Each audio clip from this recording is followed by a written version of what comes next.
Chiang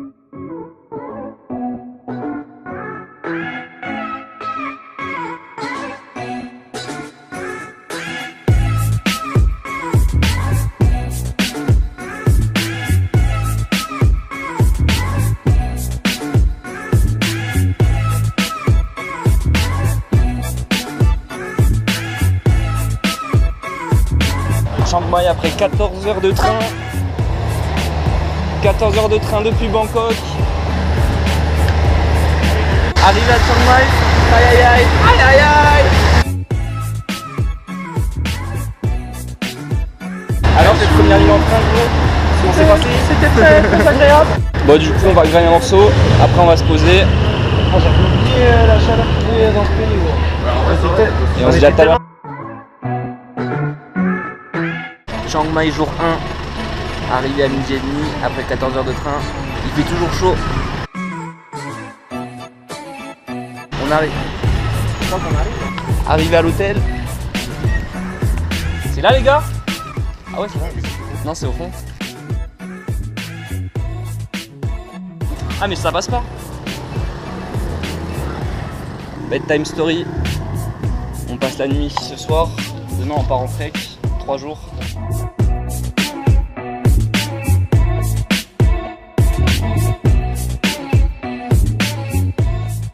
Bon bah c'est parti pour un trek de 3 jours dans les hauteurs de Chiang Mai. On part ce matin, 9h15, on va rejoindre les gars qui nous attendent en bas avec le taxi. Aïe.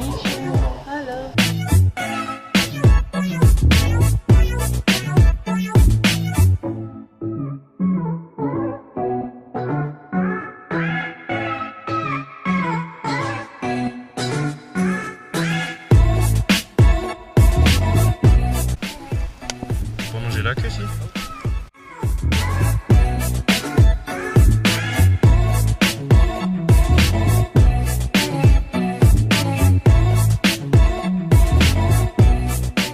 Stop for the cow. Ah, Stop ok. for the elephant. Stop for the buffalo. Premier stop du trek de 3 jours, Chiang Mai, jour 1, première étape, dans un camp après 3 heures de marche dans les montagnes. On vient d'arriver dans le premier camp. Tac. Posément. C'est pas un village, c'est un petit camp avec quelques habitants. Et là on a les rizières, les petits bananiers pour les petites cultures. Le chien posé, on va manger là ce soir. Bien se reposer après cette journée qui nous a bien tué. On se met hyper bien, rustique de fou mais hyper stylé. La douche c'est à l'eau froide, il n'y a pas d'électricité, pas de wifi. C'est ça qu'on aime. Après une bonne nuit de sommeil sur les lattes de bambou, deuxième jour de trek. Et c'est reparti pour 5 heures de marche à travers les montagnes de Chiang Mai. On a passé une lourde nuit à boire du saké et à se retourner la tête. Thank you very much. Bye. Bye. Traverser les montagnes qui nous attend.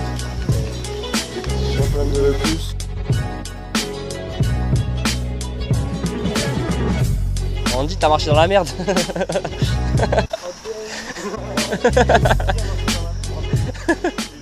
C'est un coup de la passion. Pas le même goût. Thank you. Et ouais, c'est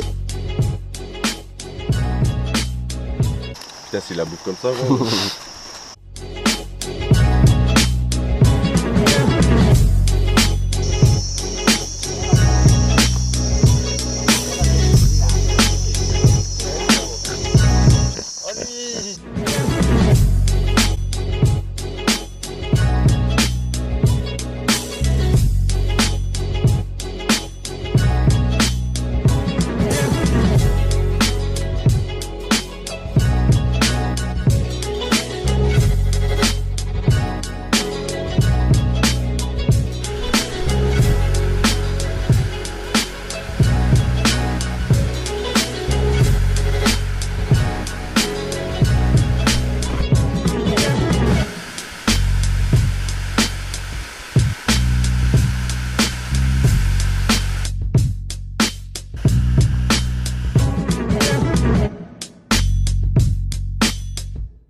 Troisième jour de trek après 11 heures de sommeil. C'est bientôt reparti, on va retrouver les gars au petit-déj. Bien le petit-déj les gars?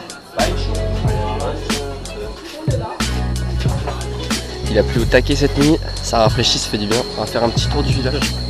Il y a beaucoup plus de voitures et de scouts que dans les autres villages où on a pu aller. Ça a l'air un petit peu moins pauvre, mais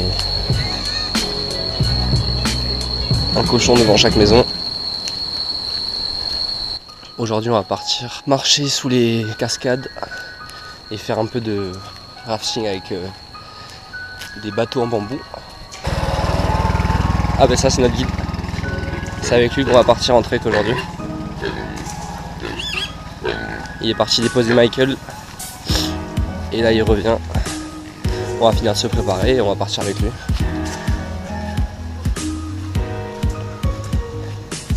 Ça reste quand même assez sale dans l'ensemble. Il y a beaucoup de trucs qui traînent.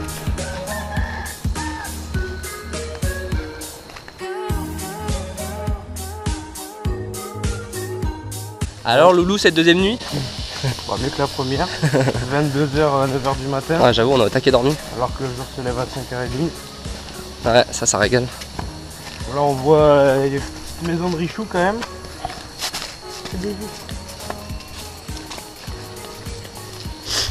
Ah, c'est pas la même. Hier en arrivant, on est allé faire un petit tour dans le village et on a vu des éléphants qui étaient enchaînés. Du coup on a demandé à notre guide qui parlait à peu près bien anglais comment ça se faisait qu'ils étaient enchaînés et on lui disait qu'on voyait bien qu'ils n'étaient pas heureux comme ça et tout. Il nous a dit que c'était juste pour être nourris, donc on a dit qu'on allait vérifier plus tard. Et donc hier soir quand la nuit est tombée on est allé vérifier, ils étaient toujours attachés, donc on s'est bien dit qu'il y avait un problème quelque part et quand on lui en a reparlé, au début il n'a pas trop compris ce qu'on lui disait je crois. Et quand il a compris qu'on n'était pas super content de voir qu'ils étaient encore attachés, il nous a dit en gros c'est des éléphants méchants, ils se battent avec les gens, il faut surtout pas y aller. En mode il nous a un peu grondé. On pense que c'est vraiment pour cacher le fait que ouais, ils sont maltraités et tout. On va y revenir vite fait.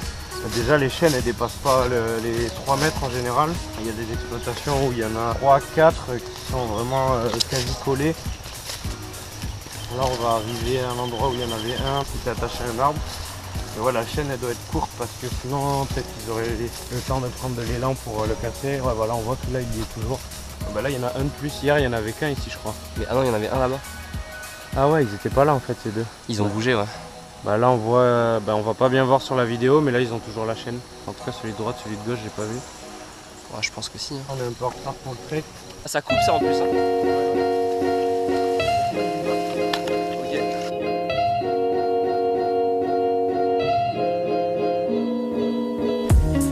Hello. Voilà, ils sont attachés. Ah non, ils sont pas attachés. Là, il les détache pour les nourrir.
Alors on dit ce troisième jour.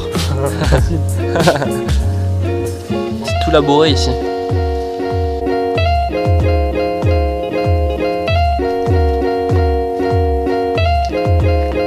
Lourd crâne sur la façade.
parc national, on a fait 1h30 de scoot à peu près. On les a loués à Chiang Mai, la ville, on est dans le nord là.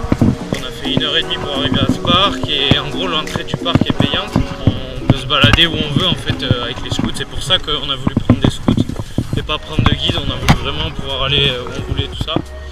Et là on a tout simplement trouvé un petit chemin et voilà, on s'enfonce dedans et c'est magnifique, il y a des rizières partout et voilà quoi.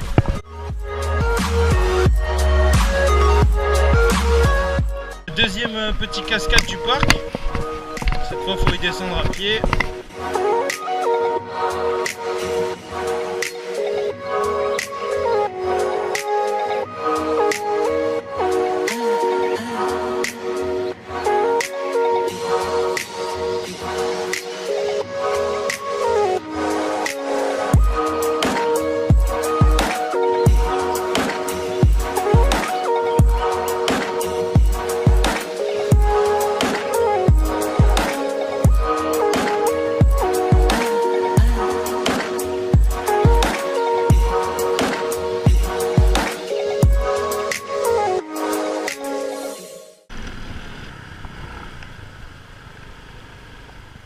Bon, petit hôtel à Khao Sok, en plein milieu de la forêt, petite terrasse avec vue sur la rivière dans laquelle on peut se baigner. Nous restons donc 2 nuits à cet hôtel. Nous avions prévu de louer des scooters demain toute la journée pour aller visiter parce qu'on est dans un parc national. Mais le temps n'a pas l'air de trop s'y prêter. On a connu plus chaud, hein. Ça va pas être facile. Ah, tu veux que je monte là? Ouais.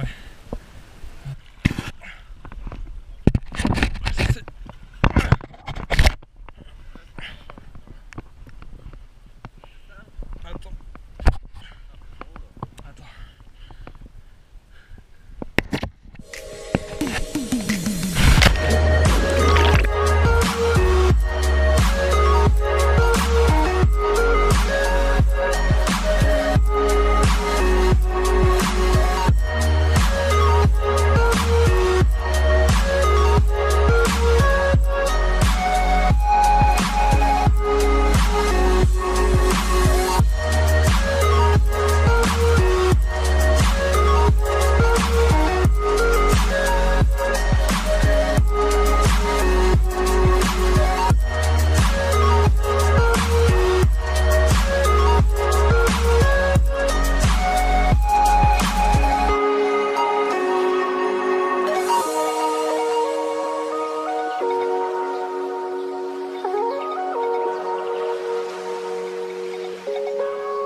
Ok, donc là on vient d'arriver sur l'île.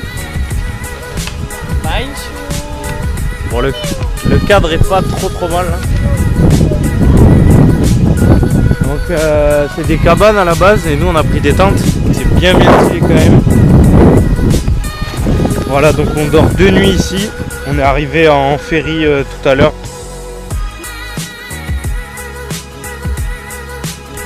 Salut, bon dernier jour à Koh Phangan, on n'a pas trop vlogué. On a fait plein de choses mais on n'a pas trop pensé à prendre la GoPro du coup. Là aujourd'hui c'est le dernier jour, on part à midi, là il est 9h à peu près. On va prendre le bateau pour rejoindre Koh Tao. Là on va essayer d'un peu plus vlogger parce que c'est quand même la plus belle île à nos yeux d'après ce qu'on a vu et lu. Donc du coup on va essayer de faire ça un peu plus sérieusement. Là on s'est essentiellement baladé dans des petits villages. On a aussi pété la coutume, c'était un truc de malade. On est allé visiter la ville de Koh Phangan et les alentours, on a fait une journée de scout et tout ça. Aujourd'hui il y a un peu de soleil, on a quand même eu pas mal de temps gris, mais là ce matin c'est plutôt dégagé, même si ça va se couvrir dans la journée. Du coup ça c'est la plage juste devant les bungalows, là où on a dormi pendant 4 nuits. Plage qu'on va quitter ce matin du coup. On est allé se balader l'autre jour, on a pris la flotte. On a passé 5 bons jours ici. C'est le dernier réveil.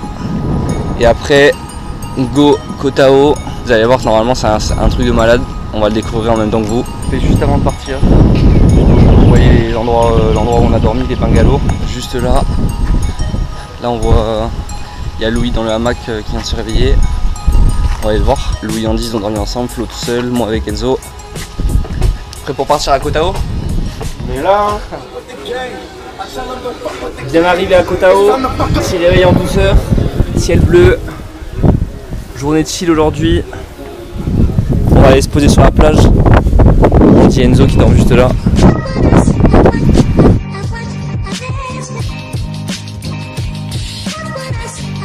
Voilà ce que ça donne Koh Tao.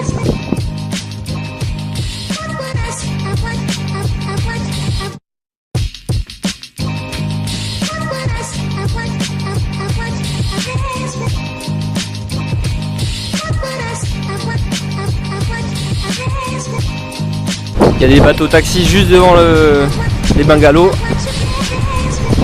Ils t'amènent où tu veux. C'est un peu des bateaux de fortune, mais l'eau elle est vachement plus claire aujourd'hui qu'hier.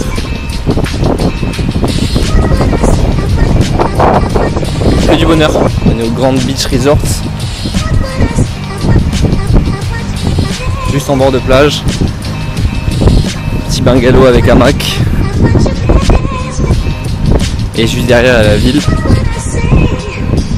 Avec tous les petits commerces, les petits boubouilles pour manger, les clubs de plongée. Là c'est là où on dort, c'est un peu plus étroit que à Koh Phangan. On voit à travers le sol, c'est pas très étanche mais pas besoin de plus. La salle de bain rudimentaire, tout dans la même pièce. On se douche sur les toilettes en gros. Mais voilà, on est bien. Petite semaine ici. Bisous.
Ça c'est beau ça.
Départ de Koh Tao aujourd'hui.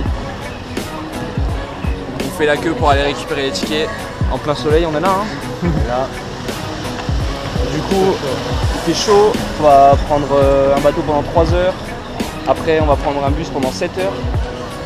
Tout ça pour rentrer à Bangkok, passer 2 nuits à Bangkok et après, on va prendre l'avion et rentrer à Toulouse. 20 heures de vol au KLM.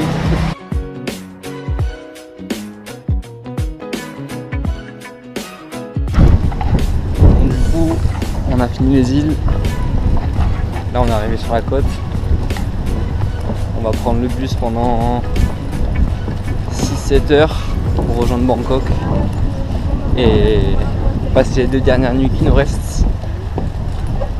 Donc là on va essayer de trouver le bus, on vient de descendre du bateau et voilà. Bon, on arrive à l'hôtel là. Hop. Voilà, voilà notre chambre pour le dernier jour à Bangkok. Enfin, notre chambre, c'est un petit mot hein, pour décrire ce qu'on a. Le salon. Le salon. Et merci. Hein. Là, on a la salle de bain avec une petite commande d'avion sur les toilettes. La première chambre. Première chambre avec une salle de bain aussi ici.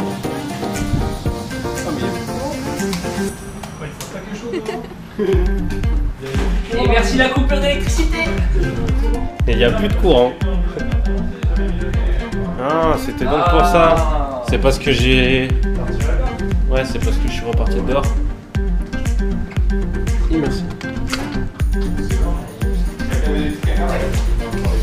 Voilà, bon bah on est plutôt pas mal hein. C'est parti, 7 heures de vol en direction de Doha et après Doha Madrid, Madrid Toulouse. Let's go. The clocks. Let's go. Let's go. Let's do this. Ladies and gentlemen, the seatbelt sign will be turned off shortly. We recommend, however, that you keep your seatbelt loosely fastened at all times during the flight. If you are using a blanket, we kindly ask that you fasten your seatbelt.